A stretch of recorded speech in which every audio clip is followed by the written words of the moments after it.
Tu sais me dire ce que c'est un cancer? Est-ce qu'un cancer pourrait disparaître tout seul? J'aime beaucoup le fait justement d'accompagner ces patients qui vivent un moment très difficile et essayer de le rendre moins difficile. Est-ce que si tu avais un conseil que tu donnerais aux gens, J'en ai plein. J'en ai plein. un que je Sport. devrais donner pendant une semaine en consultation Ouais. à tous mes patients? Alors, La semaine prochaine, je vais donner ça à tous mes patients en consultation. Bienvenue dans Let's Go, le podcast de la Maison Médicale sur l'Est. Aujourd'hui avec nous, Dr Clémy, chercheuse et passionnée sur le cancer. Salut Dr Clem, comment ça va? ça va très bien, merci. En fait, on t'a invité et moi je trouve qu'il y a quelque chose de très marrant qui est que en fait toi tu es docteur et t'es pas médecin et moi je suis médecin et je suis pas docteur. Très bien, on se complète. C'est parfait. Parce qu'en fait, que tu sois docteur, ça veut dire que tu as fait de la recherche avant. Oui, c'est ça. Ça veut dire que j'ai un doctorat, mais pas en médecine. J'ai un doctorat en sciences biomédicales et pharmaceutiques et où j'ai fait de la recherche sur le cancer, mais pas en tant que médecin. Et là, tu fais quoi dans ta vie? En ce moment même, Ouais. maintenant, je travaille pour une boîte pharmaceutique qui s'appelle Roche Mhm. et qui fait notamment des traitements contre le cancer. Tu sais me dire ce que c'est un cancer? C'est une maladie et c'est une maladie où en fait nos propres cellules deviennent complètement folles Mhm. et elles commencent à se multiplier de façon anormale. Mhm. Et à force de se multiplier, elles vont former une masse qu'on appelle la tumeur. Et le problème avec le cancer, c'est que ça ne s'arrête pas là, et c'est que ces cellules, au bout d'un temps, elles vont se détacher de la tumeur et elles vont aller partout dans le corps. Mhm. Elles vont former des métastases, et c'est là que ça va devenir problématique, puisque ça va commencer à dérégler les organes qui sont attaqués par le cancer. Elles vont s'éparpiller partout et elles vont toucher d'autres organes en fait. Et c'est potentiellement, oui, mortel du coup. Tu as travaillé longtemps avec des gens qui avaient des cancers. Oui, en fait, avant ça, donc ça c'est nouveau, ce job dans la pharma. Avant, je travaillais à l'Institut Bordet, qui est donc un institut spécialisé dans le C'est cancer. en Belgique là? C'est à Bruxelles, Ok. ouais. C'est un très vieil institut. Mais là, je travaillais pour le service de radiothérapie Mhm. pendant 4 ans et je m'occupais de tout ce qui était lié à la recherche en radiothérapie. Mhm. Mais donc, une partie du travail, c'était aussi suivre les patients pour leur expliquer les études cliniques en radiothérapie, les suivre. Je devais vérifier leurs effets secondaires, par exemple, parfois prendre des échantillons, voilà, suivant ce que demandaient les études cliniques, et les suivre après traitement, parfois pendant des années. Et c'est comment de travailler avec des gens qui ont un cancer? Ça se vit comment? J'adore, c'est bizarre de dire ça, mais j'aime beaucoup accompagner justement ces patients parce que c'est une pathologie qui est tellement lourde, qui est difficile.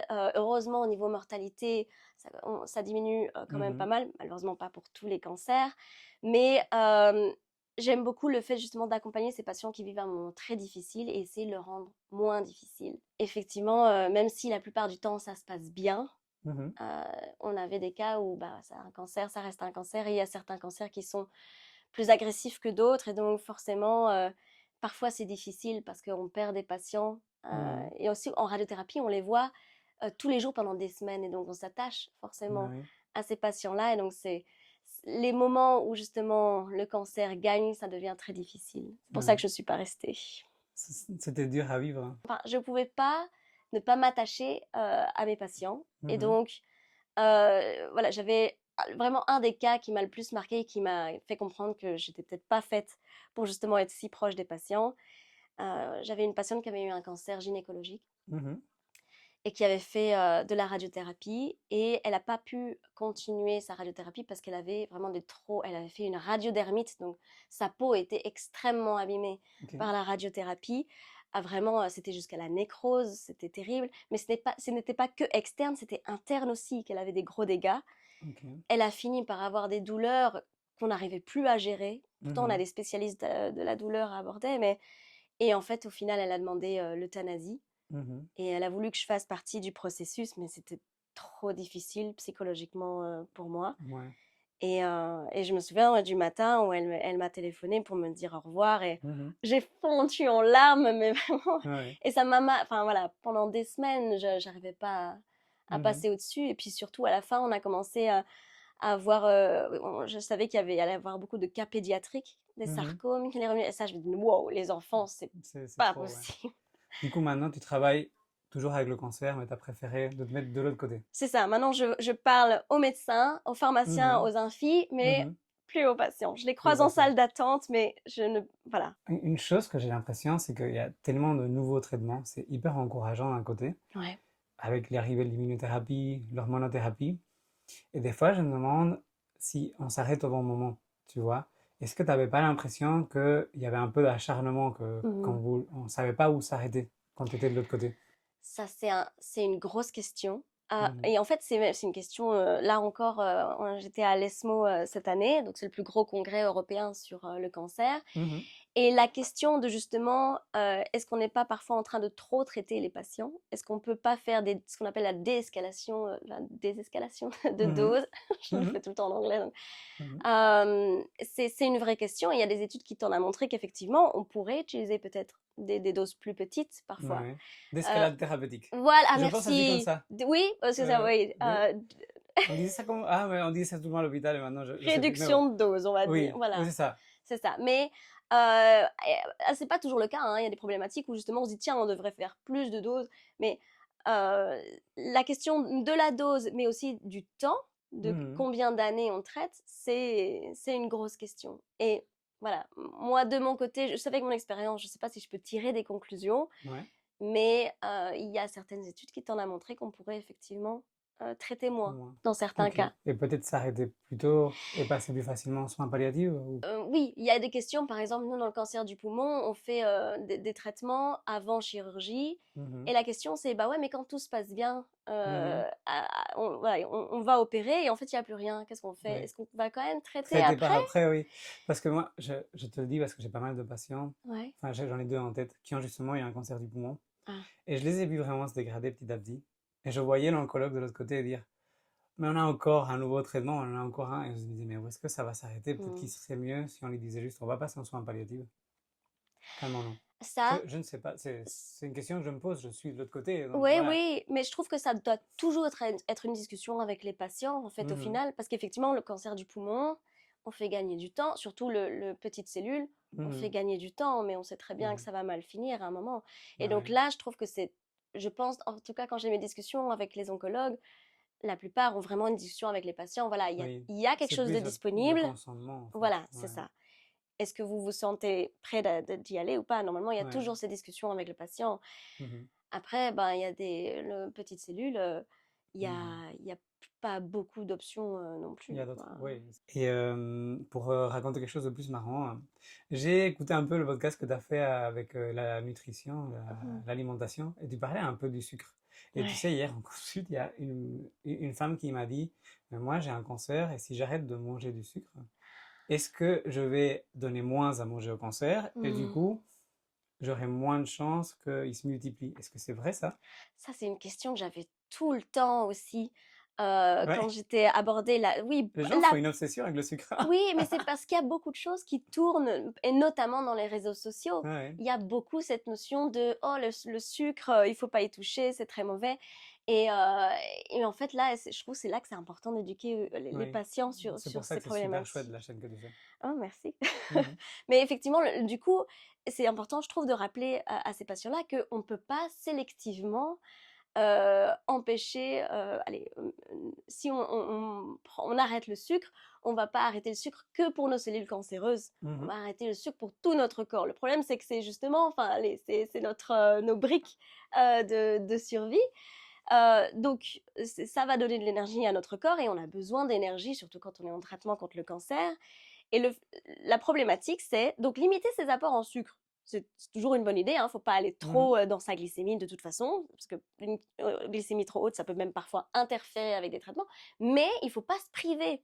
Oui, tout en Si c'est modération, trop, quoi. voilà, parce que le Mhm. problème, c'est que ce qu'on redoute aussi avec les patients cancéreux, c'est que ils soient dénutris, c'est que Mhm. ils tombent en sarcopénie, enfin voilà. Donc, chez ces patients-là, ça peut même être dangereux d'éviter complètement le sucre. Voilà. Donc c'est toujours un équilibre. Voilà, un Il faut manger équilibre. sainement. En C'est gros, ça. manger un peu de tout et en Voilà, modération. exactement. Mais le fait de manger moins de sucre, comme tu disais, ça va juste donner moins à manger aussi aux défenses, Exactement. si je peux résumer. Voilà, c'est très bien résumé. T'aimes bien les chiens?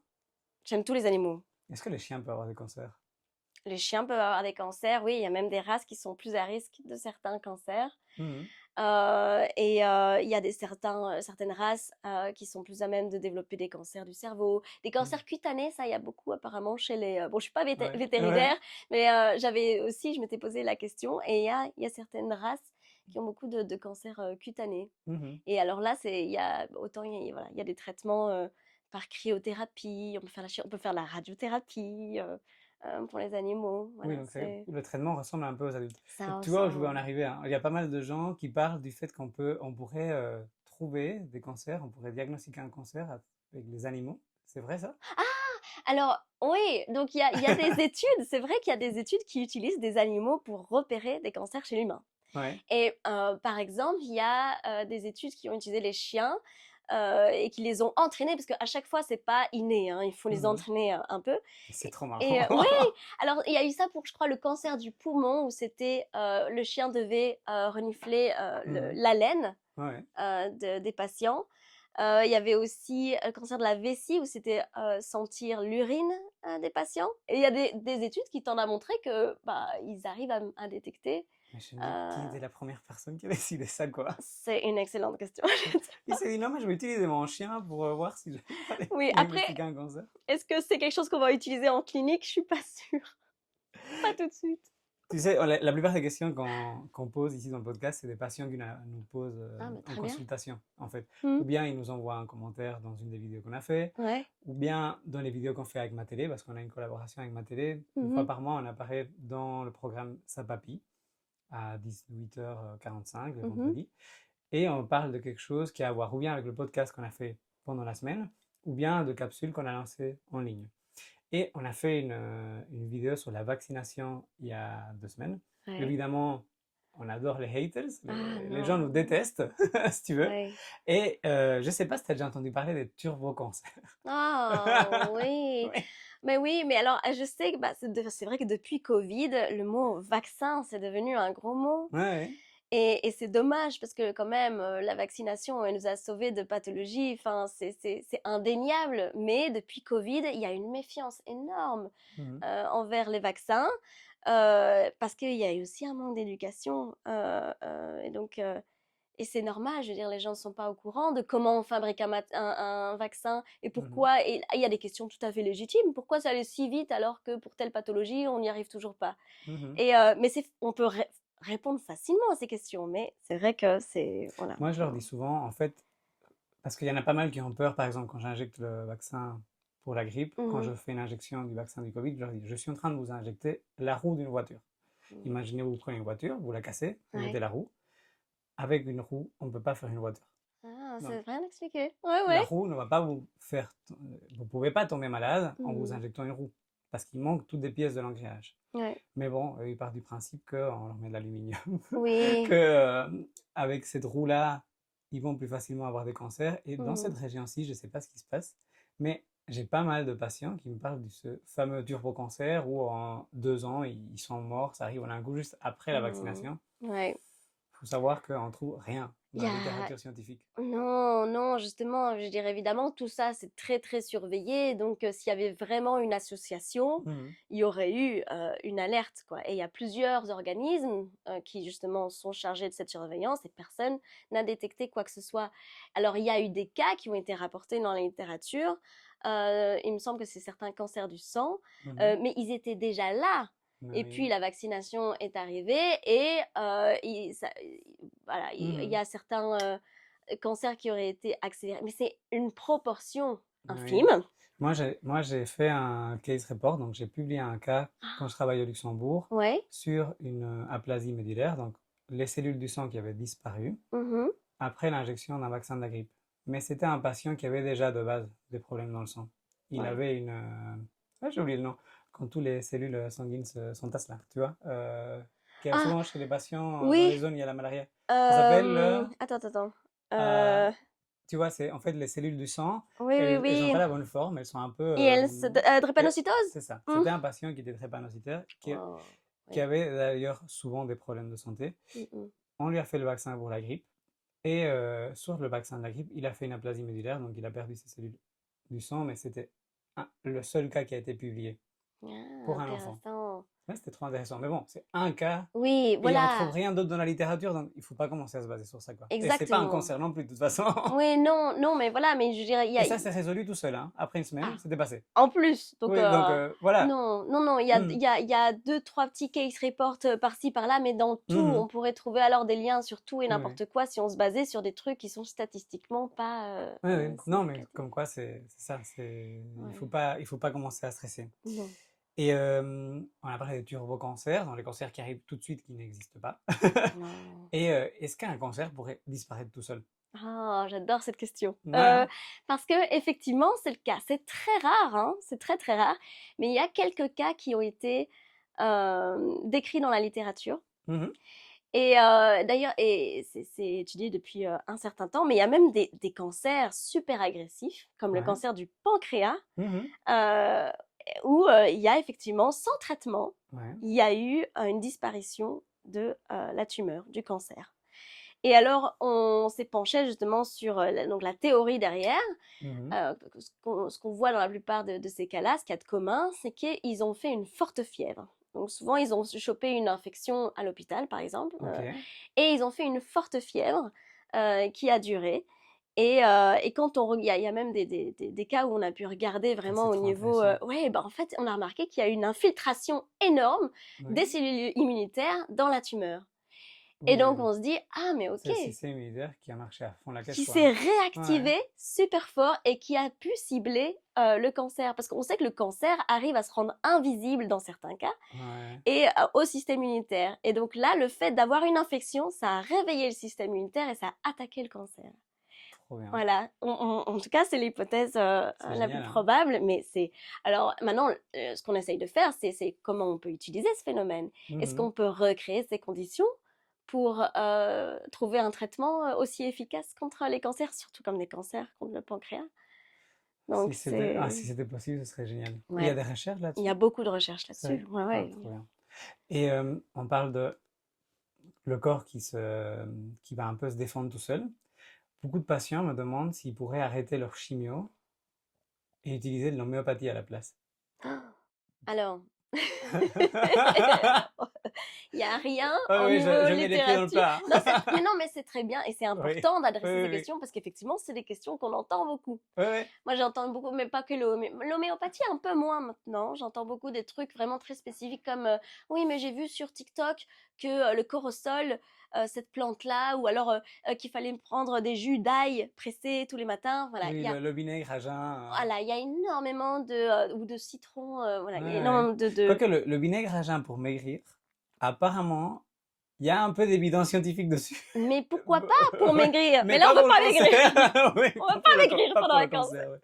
Mais Trop non, bien. oui, pourquoi pas? Il y Ouais, a des méthodes ouais, naturelles qui vont. ouais, Mais dans le cadre du cancer, en tout cas, l'homéopathie, il n'y a rien qui ouais. soutient. J'avais vu une étude, je crois que c'était dans les années 2019, c'était avant le Covid, mais en fait, elle a été rétractée, cette étude. Mhm, Donc, il n'y a vraiment rien qui soutient l'homéopathie au niveau littérature scientifique. mhm, Et donc, surtout pas, moi, si vous voulez essayer des choses toujours avec l'accord de son oncologue, hein, de son médecin, mhm.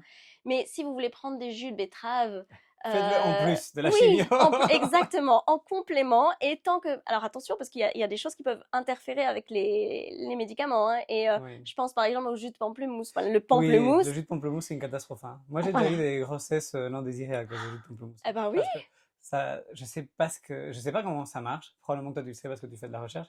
Mais j'ai déjà eu des pilules qui n'ont pas marché ouais, à cause du jus de pamplemousse. Ne ouais, ouais. mélangez pas votre pilule avec le jus de pamplemousse, s'il vous Non. plaît. Mais non, oui, mais alors, parce que bah, il y a des doses, hein, effectivement, mais c'est vrai que Ouais. si on adore le jus de pamplemousse et qu'on en Mhm, boit à longueur de journée, ça peut interférer. Et mhm, d'ailleurs, normalement, on l'explique toujours quand on suit un traitement, il y a des choses à limiter.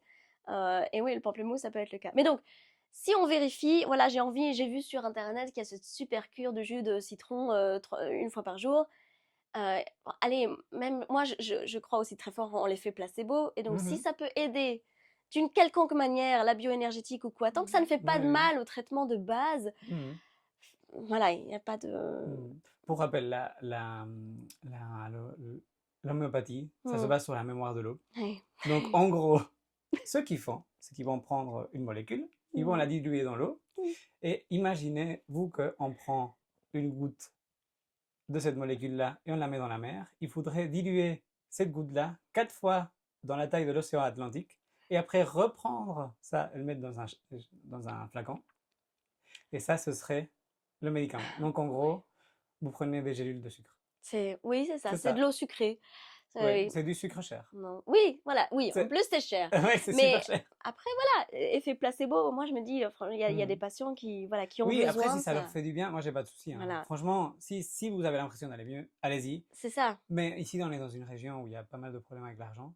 Mm, Donc, à choisir entre ça et des vrais médicaments, pour moi, ouais. voilà. C'est moi qui mets les pieds dans le plat. Mm. Moi, je vous recommande de pas le Non, non, faire. non, ça, moi je pense qu'effectivement, en complément, pourquoi pas, si on veut Mhm. s'éclater, boire de l'eau sucrée, mais Mais jamais à la place d'un traitement, s'il vous oui, plaît. c'est ça. Mm. C'est comme les sirops pour la sucre pour les sirops pour la toux chez les Ouais. enfants. Mhm. En fait, on s'est rendu compte que le miel, à partir d'un certain âge, hein, parce qu'il y a des âges assez Ouais, dangereux, à partir d'un an. Mm. marche mieux que la plupart des sirops pour la toux, Mm. parce que c'est de l'eau sucrée très chère. Il y a des sirops où on met des antitussives, mais la Mm. plupart de ces sirops-là, maintenant, ils sont à proscrire. On n'utilise plus tous ces sirops-là, Mm. parce qu'on s'est rendu compte qu'ils étaient plus dangereux que bons, ou alors qu'ils marchaient pas très bien. Ouais, Donc, autant à prescrire de l'eau sucrée avec du thym qui coûte 20 €, faites-le vous-même à la maison avec de l'eau, du sucré. Et vous faites et- chauffer dans une casserole et ça marche très bien. exactement. Mais bon. Alors, qu'est-ce que j'ai encore à te poser comme question? Oui, le... j'ai pas très bien dormi cette nuit-ci. Je sais pas si toi t'as bien dormi parce que tes enfants, peut-être qu'ils ont. Ben, on est automne-hiver, hein, donc j'ai Ouais. 2 enfants en bas âge, donc je ne dors pas non plus. Est-ce que le fait de dormir moins, on est plus à risque de faire un cancer? Alors, cancer estomac, ce qui est sorti, alors dormir moins, spécifiquement, ça, je connais moins d'études. C'est plutôt les travails de nuit qui ont été mis en évidence. Oui, mais c'est là que je voulais en arriver. Les infirmières Ah, qui travaillent la nuit, les gens qui travaillent dans des bus, j'en ai quand même pas mal. ouais, En tout cas, je me rends compte, et je pense que ça a été prouvé scientifiquement, qu'ils ont plus facilement du diabète, qu'ils ouais. prennent plus facilement du poids. Et on a invité un somnologue, je vous laisserai le lien juste là, qui nous a dit qu'il y avait peut-être plus de risques qu'il y ait des cancers, mais qui ne se rappelait pas très bien. Est-ce Oui, que tu as une idée, toi? eh ben oui. Alors en fait justement, et d'ailleurs récemment, ça a été réaffirmé en fait ce lien-là entre Mhm. le travail de nuit et le cancer, et spécifiquement le cancer du sein. Il y a d'autres petites données sur d'autres cancers, mais c'est surtout le cancer du sein qui a été établi. Et en Mhm. fait, l'IARC, donc l'OMS, hein, Ouais. a classé le travail de nuit comme un probablement cancérigène. Donc il y a, voilà, ça va de 1 à 4 hein, leur score, et là c'est 2A. Donc, Ok. voilà, on a des données chez l'humain, et effectivement pour le cancer du sein, hein, maintenant on le sait. Et alors, on pense que ça a un lien avec forcément le rythme circadien, Ok. et que ça pourrait influer sur les hormones, et que, bah, par exemple, ça pourrait augmenter le taux d'œstrogène dans le sang. Et on sait qu'un taux d'œstrogène Oestrogène trop plus élevé de haut. manière chronique, Mhm. ça peut augmenter des risques de cancer du sein. Ouais, Donc, donc, à choisir, vaut mieux vivre la journée. si on peut, oui. Tant qu'on peut, mais c'est vrai que c'est toujours compliqué hein, quand on a des travails de nuit. Mais Après, c'est limité, hein. Il faut pas ouais, s'inquiéter si on fait une nuit oui, on tous fait un shift. les. Voilà, c'est ça. Là, il faut pas. Mm. Je pense pas qu'il faut Ouais. stresser, Mais mais les gens qui ont le choix ouais, préféraient la journée, quoi. voilà. Je me permets juste de rappeler que le dépistage pour le cancer du sein, c'est le mammotest, qu'on fait à partir de 50 ans, sauf si on a des facteurs de risque. Donc, si on a eu des antécédents de cancer dans la famille, allez nous voir, allez voir votre médecin traitant. Et de 50 à 74 ans, il faut faire le mammotest tous les 2 ans. Voilà. Oui, ça c'est très important parce que au plus tôt on peut détecter des cancers, et il y en a Mhm. beaucoup qu'on ne sent pas au début, hein, on Ouais. ne les palpe même pas, mais Mhm. qu'on peut détecter avec une mammographie. Et au plus tôt on les attrape, et au plus facile c'est de les traiter, et au moins il y a de risques de complications après. Donc oui, vraiment les dépistages, c'est super important. Et malheureusement, je Mhm. sais qu'en Wallonie, on n'est pas On n'est pas bon, hein? on n'est pas, bah, en tout cas, on est moins bon que la Flandre. Mhm. Mais Wallonie-Bruxelles, on est derrière en termes de dépistage, et Ouais. donc c'est important de le rappeler. Oui. Parce que c'est surtout le rappeler en fait, hein. C'est en consultation, je me rends compte qu'il y a beaucoup de médecins qui n'ont pas le temps et du Mm. coup ils sapent toute la partie prévention. Ouais. Et quand on prend le temps de regarder dans le dossier, il y a même des pop-up, on a des alarmes en mode elle n'a pas fait son Mhm. dépistage mammotest. Et alors on le dit, et généralement les patients ils vont Mhm. facilement le faire. Mais c'est pour ça que j'aime bien faire des campagnes de prévention, Ouais. justement, parce que si le Mhm. médecin oublie, bah, au moins je me dis, ok, si c'est visible Mhm. voilà, dans un hôpital, à l'entrée, à la gare, Ouais. ça peut aussi aider. Donc rappelez-vous, mammotest, tous les 2 ans, de 50 à 74 ans. C'est ça, hein? Alors, est-ce que c'est encore 70 parce qu'il me semble que ça a changé récemment. J'étais voir dans la page web de dépistage Ouais, Belgique, mais peut-être que ça n'a pas été mis à jour. c'est C'est possible, sur ça hein. que je me base. Ah non, non, c'est parce que je pense que celui qui a changé récemment, C'est c'est le pour cancer du le côlon. col de l'utérus. Ah oui, non, le cancer du col de l'utérus, c'est Ouais. trop intéressant parce que avant on faisait des frottis. Mhm. Bah, on continue à faire des frottis, mais Ouais. avant c'était tous les 3 ans. Ouais. Et maintenant, c'est tous les 3 ans de 25 à 30 ans. Et puis de 30 à, je ne sais plus quel âge. J'ai un petit brouillon. 60. C'est à 65 ans. Oui, c'est ça. Là, on le fait tous les 5 ans. Ouais, Parce que maintenant, on fait une PCR comme quand on faisait les frottis exactement. Covid. Et du coup, ça nous permet d'attendre un peu plus. Mm. Et tes enfants, ils font du sport? Vu qu'on parlait un peu de tes enfants là tantôt. Ben, ils ont 2 et 4 ans, donc ils font du sport, c'est leur état de base, le sport, donc courir et sauter partout. Donc Mhm. pour le moment, non, j'ai essayé de le mettre au basket, le plus grand, mais Mhm. ça n'a pas... Ça ne choque pas. C'est pas le sport qui lui plaît. Non, Et est-ce que tu conseillerais aux gens de faire du sport pour éviter d'avoir un cancer? oui. Oui, oui, oui. Et Mhm. vraiment, voilà, au plus tôt et de manière régulière. Moi, c'est surtout ça que je dirais, c'est il faut le faire, mais il faut que ce soit régulier pour avoir vraiment un effet. Mhm. L'OMS préconise, enfin recommande de faire au moins 1 heure et demie de sport modéré par Mhm. semaine. Ouais. Et ça sort pas de nulle part, hein, c'est qu'il y a des études qui ont montré que vraiment on a un bénéfice à partir de ce moment-là. Et dans le cas, donc c'est pas que pour le cancer hein, d'ailleurs, hein, Mhm. pour plein de pathologies c'est utile, mais dans le cadre du cancer, on a clairement établi qu'effectivement il y avait un bénéfice, et d'ailleurs un bénéfice pour éviter de développer un cancer. Ça, Mhm. on peut gagner une vingtaine de pourcents, par exemple pour le cancer du sein. Mhm. Mais aussi, une fois qu'on a un cancer, on a des études. Il y a une étude super intéressante dans le cancer colorectal. Ouais. Et on a remarqué que faire du sport, ça pouvait diminuer le taux de récidive Ouais. et aussi de mortalité. Ah oui, ok. Et donc, c'est important même quand on est en traitement. Et alors, il y a des études, pour le cancer colorectal, c'était après traitement. Donc là, ils ont mis les patients pendant 3 ans, un programme vraiment En fait, c'est jamais trop tard, structuré. quoi. Non, non, c'est jamais trop tard.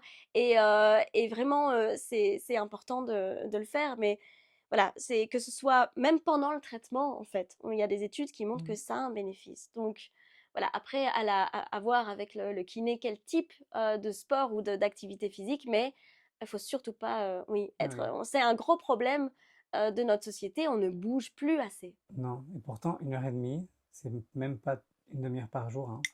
Ouais, Il faut juste faire que le cœur ait l'impression d'exploser du thorax, de sortir c'est ça, pendant une un peu, demi-heure par jour. voilà, Ça prend pas travailler. tellement de temps, hein. Non, Et, ah oui, mais attends, je vais rappeler quand même, pour le cancer du côlon, ouais. c'est un petit frottis. Alors, pour le cancer du côlon, en fait, vous pourrez recevoir à la maison un kit de dépistage. J'avais voulu l'amener aujourd'hui, mais en fait, pour aller le chercher à la pharmacie, je dois être dans les critères pour Ah oui, l'avoir. c'est vrai. Et j'en avais un, mais je sais pas je pense qu'on l'a jeté ou quoi, je sais pas ce qu'on l'a mis. Mais en gros, comment ça se passe? Vous allez mettre au niveau de la tasse un petit papier, vous allez faire vos besoins. Et une fois que vous aurez des selles, vous allez avoir une petite lancette avec laquelle vous allez pouvoir effilocher d'un côté à l'autre. Il ne faut pas mettre tout dans le pot parce que souvent il y a des gens qui m'amènent un pot rempli de mousse au chocolat. Bah, au moins, il y a du c'est, matériel, c'est bien. c'est pas ça le but.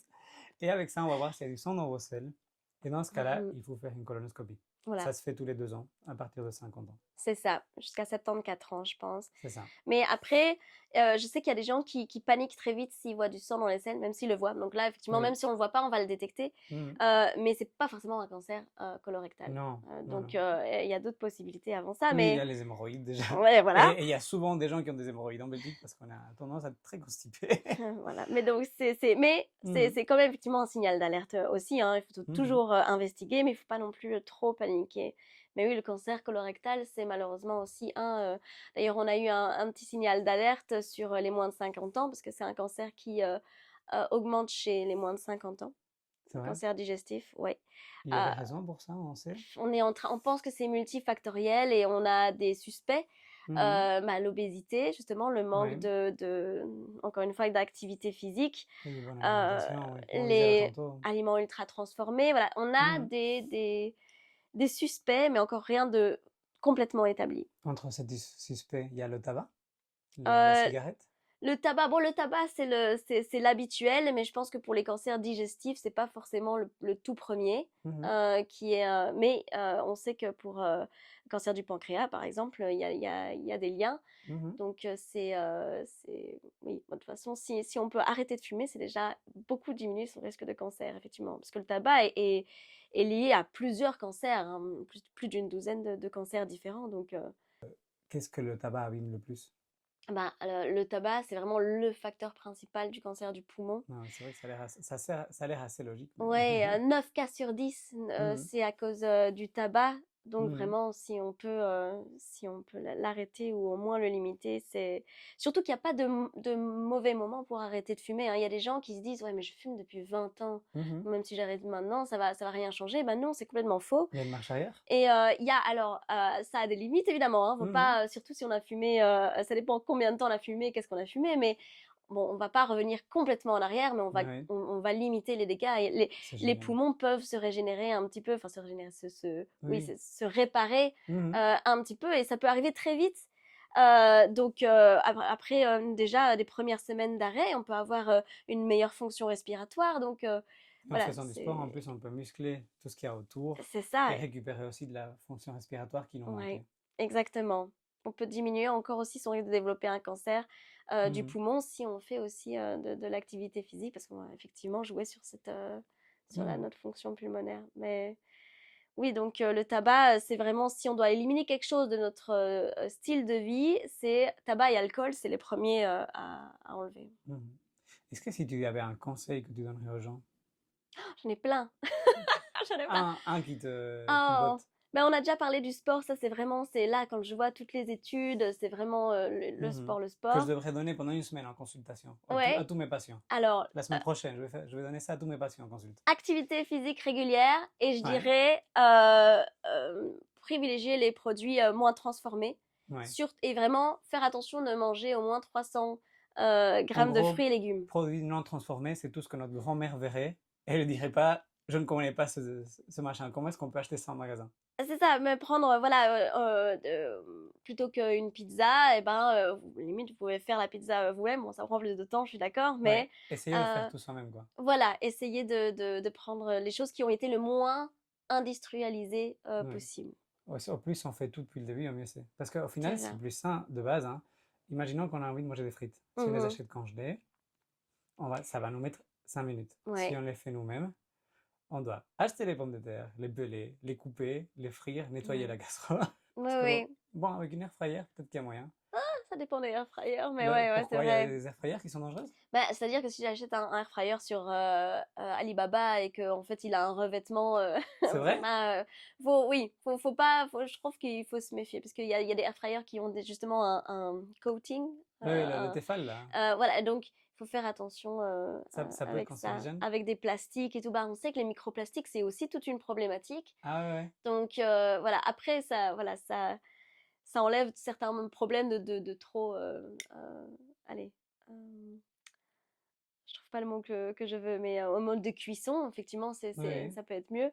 Mhm. Mais il peut y avoir d'autres problèmes Ok. associés. Donc voilà, mais en fait, ce que je veux dire, c'est qu'il faut varier. C'est-à-dire qu'il faut pas non plus se dire, oh, je peux manger aucun aliment transformé, ça va être la galère. Non, non, c'est pas grave. Parce que aussi, de nos jours, comment on va faire pour, c'est-à-dire Mhm. question de temps et question argent aussi. Et je comprends qu'on se tourne vers ces produits-là, mais commencer à les limiter. Ok. Ouais. Écoute, moi, j'ai adoré le podcast. Merci beaucoup. Je suis content parce qu'on est dans notre nouveau studio. Je voulais remercier tout le monde. En fait, à chaque podcast, on va avoir une œuvre d'un patient. Ça, c'est une photo de notre patiente Annette Félix qui s'appelle le Cap Vert. Il y a des morceaux verts. Et je pense, elle m'a pas dit ce que c'est, mais je pense que c'est un PET scan. Donc je trouvais que ça tombait très bien avec ton podcast. Ah, parfait. Et au prochain podcast, on aura une œuvre de Christelle Tinel qui fait de la peinture. Le canapé, c'est un cadeau d'une autre patiente qui est Margot Lebrun. Le tapis par terre, c'est aussi un cadeau d'un patient, mais je ne sais plus qui. Et la table aussi, c'est un cadeau de patient. Tout le reste, on l'a fait avec l'aide de Yanis Fontas, qui est un autre patient qui m'a aidé à tout monter pendant un week-end. C'est chaud. Et c'est ça qui est génial, c'est que non seulement c'est un podcast où on répond aux patients, mais on a créé tout ça en santé communautaire. Donc pour tout le monde, n'hésitez pas à vous abonner, à liker, à partager. Si vous avez des questions, mettez tout en commentaire et on répondra ou bien à nous, ou bien il y aura Dr Clémy qui va répondre aussi. Et on pourra aussi répondre pendant la prochaine émission Sapapi à ma télé, le vendredi à 18h45. Bonne journée. Merci beaucoup. Avec plaisir. T'as aimé? Ouais, c'était J'étais un peu cool. stressé parce que c'est la première fois que je fais tout seul. Oh non, mais